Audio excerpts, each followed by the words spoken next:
Eu estou sabendo aqui que Quedas lidera um atendimento, né, do feriado do Hospital de Trauma que tinha uma pessoa, né, agora nesse último feriado, que coisa boa, né? Graças a Deus, né? A gente está aqui para dar uma notícia assim boa assim para as pessoas que estão nos assistindo, né? Se conscientizar melhor na questão de ter mais cuidado, né? Porque assim, o assunto é muito bom.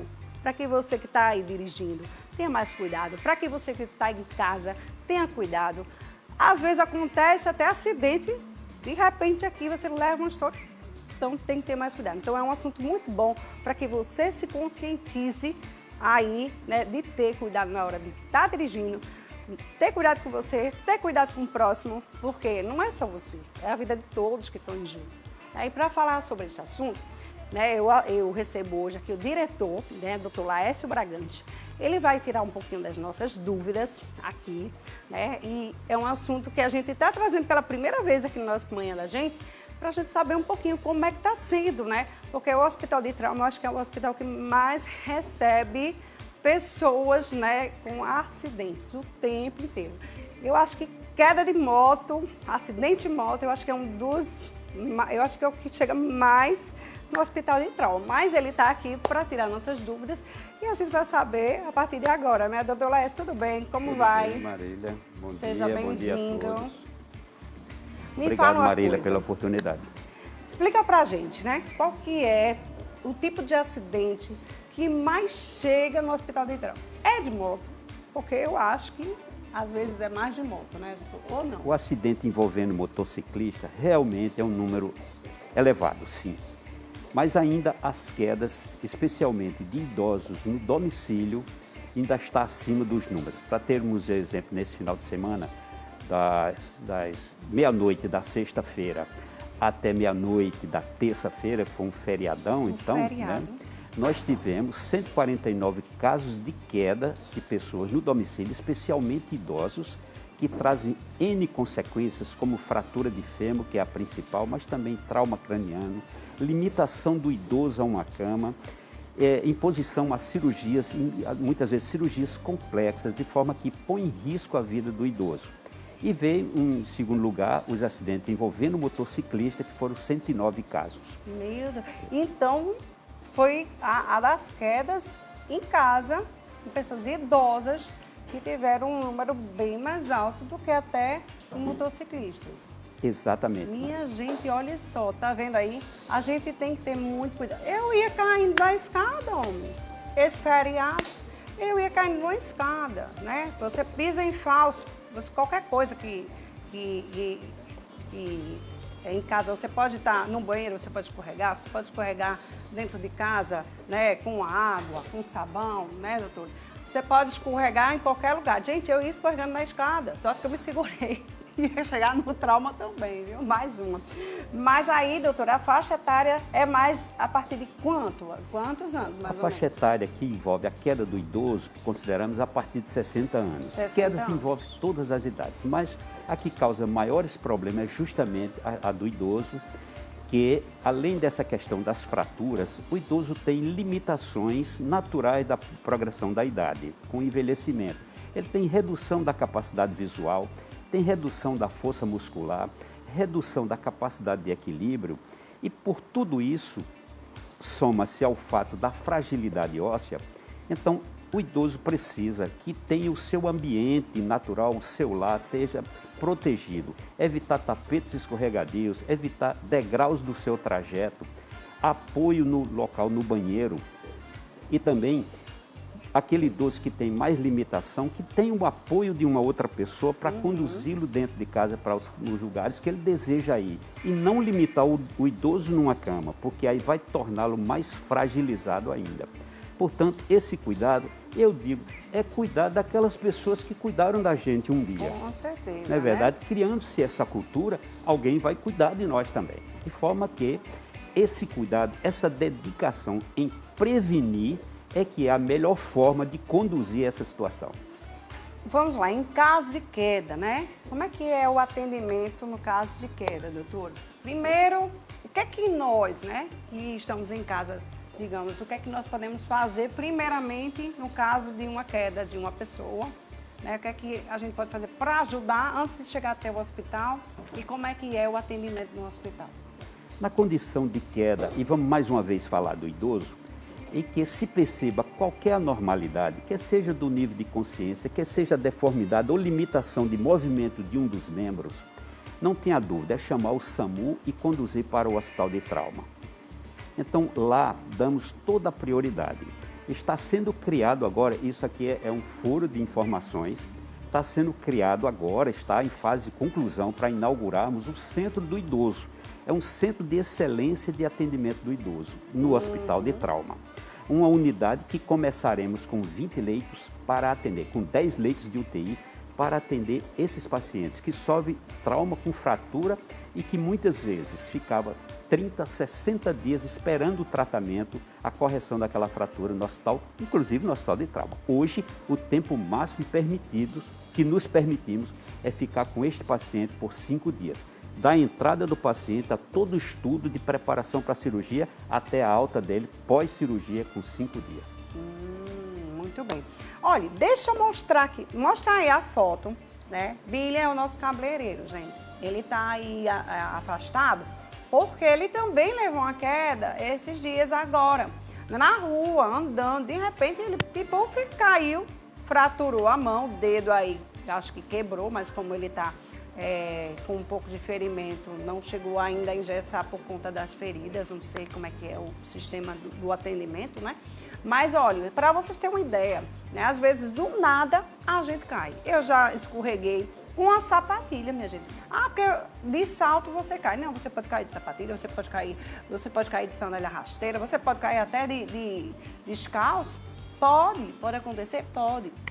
Acidentes acontecem, né? Em menos de um mês, acho que ele fraturou essa mão aí 2 vezes, né? Essa é a segunda vez na mesma mão e 2 quedas. Ou seja, ele tem quase 60 anos também, né? E fraturou aí. Para vocês terem uma ideia, gente, o número realmente de quedas, né? É grande, né? É grande porque, assim, desde uma queda pequena a uma queda grande.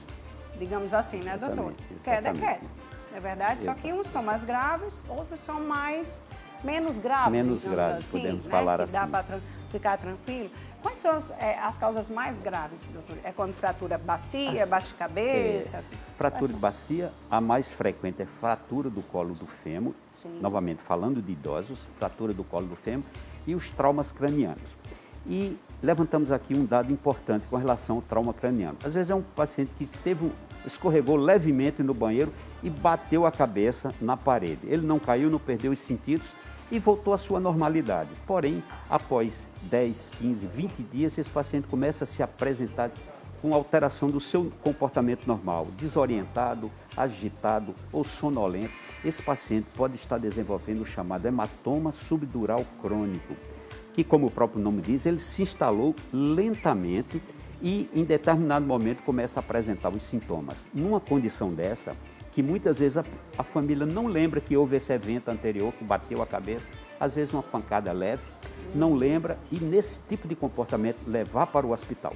Não acreditar que o idoso está num comportamento de mal educado, agressivo. Não considere isso como um fato normal, leve para o hospital, porque ele pode estar desenvolvendo essa patologia, repito, o hematoma subdural crônico, que é de tratamento cirúrgico. Com certeza.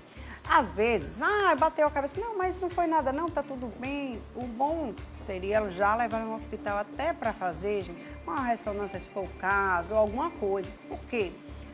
Pode ser que, como o doutor falou aqui, né, não tenha na hora você sentir muita coisa e achar que é uma besteira, que essa besteira possa se transformar em algo mais grave mais na frente, né?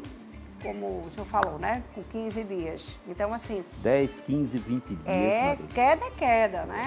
Às vezes, você bate o braço, por exemplo. Uma vez eu bati o braço na porta.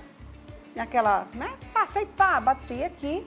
Aí eu não botei gelo, nada. Eu disse, não, foi só uma pancadinha. Daqui a pouco me deu uma epicondilite. Uma epicondilite, minha gente, que olha, é horrível. Não conseguia segurar uma bolsa.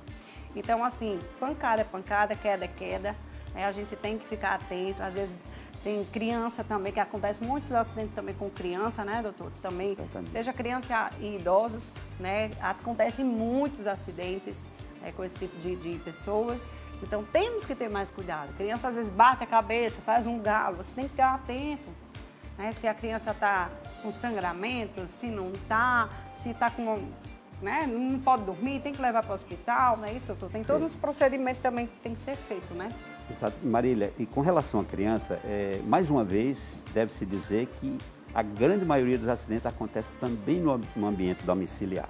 A criança que começa a caminhar, que começa a explorar o ambiente, adotar a postura dos seus heróis, botar uma capinha, pular do sofá, sobe no móvel, enfim, toda essa peraltice natural da criança expõe também a condição de risco. E aqui eu quero chamar a atenção para um caso que tivemos recentemente no Hospital de Trauma, os afogamentos com criança. Também é outra coisa que nos preocupa muito, que é um fato que está acontecendo de forma quase que corriqueira.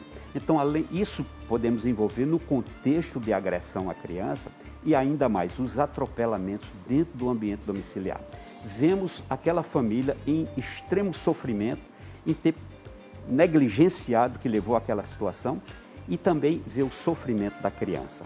Então é preciso esse cuidado com as crianças, não deixar a criança sozinha de forma desprotegida. Exatamente. Então, com os extremos de idade, temos esse cuidado especial, justamente porque é possível, perfeitamente possível prevenir. Com certeza, viu, doutor? Então, vamos se prevenir, todo mundo. Deixa eu colocar só a ressonância. Isso, a tomografia. Olha só, no raio-x dá para ver nitidamente que quebrou realmente o dedo, né? Você vê que está o deslocamento do dedo, né? Mais para um lado, né, doutor? Ó, exatamente. Tá vendo? Tem uma área de hematoma ali. E tem bom. uma área de hematoma ali. Filho, tu fica bom, viu? Vem-se embora trabalhando. Estamos com saudade de você, viu? Olhe, sei não, viu? É complicado. E quando a pessoa fratura, às vezes, um lado, tipo, seja do pé ou da mão, né, doutor?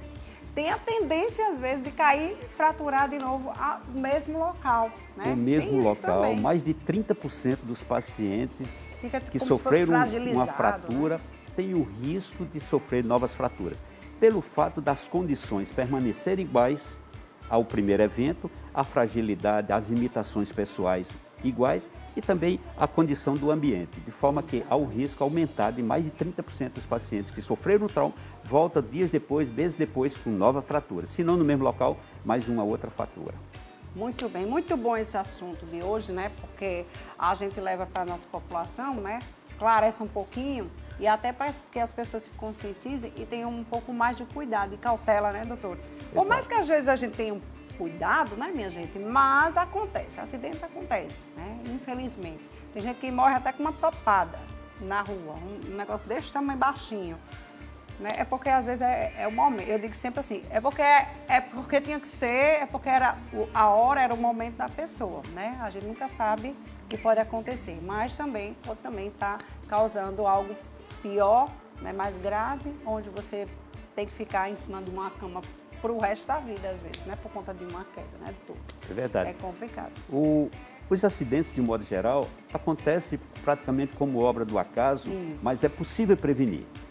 Exato. E, na eventualidade do acontecimento, é preciso que tenhamos um ambiente hospitalar que possa atender, acolher a todos. O Hospital de Emergência e Trauma de João Pessoa, como temos dito, é um hospital porta aberta. Não existe um só paciente que chegue na porta do hospital e seja rejeitado. Mesmo que não seja patologia para aquele hospital, como um infarto, por exemplo. Entra, é feito o primeiro atendimento e, de forma cuidadosa, responsável, é colocada no UTI móvel e transferida para o hospital previamente acertado. No trauma é preciso que estejamos sempre prontos, porque está tudo calmo nesse momento, daqui a pouco pode chegar uma catástrofe com múltiplas vítimas e o Hospital de Emergência e Trauma está pronto para atender essas pessoas. Muito bem, viu? Tá aí. Obrigada, viu, doutor? Muito obrigada pela sua participação aqui. Eu que agradeço, Marília, e sempre à disposição. É importante levarmos essas informações à população e sempre que precisar estaremos à disposição. Muito obrigado. Muito bom esse assunto de hoje, gente, muito importante, né? Muito bom, né, a gente falar sobre isso, né, desse número, né, de quedas também, porque é importante, né? A gente fala assim, mas assim, a gente tem que se conscientizar e ter cuidado. Cuidado redobrado. Tem idoso em casa? Coloca um corrimãozinho no banheiro, coloca aqueles negócios tudo certinho, né? Para que ele tenha mais segurança na hora de fazer suas necessidades. Cuidado com o piso, né? O piso às vezes muito escorregadio, é muito perigoso, então tudo isso, né, tem que ter cuidado, tá bom? Mas olha só, gente, ser professor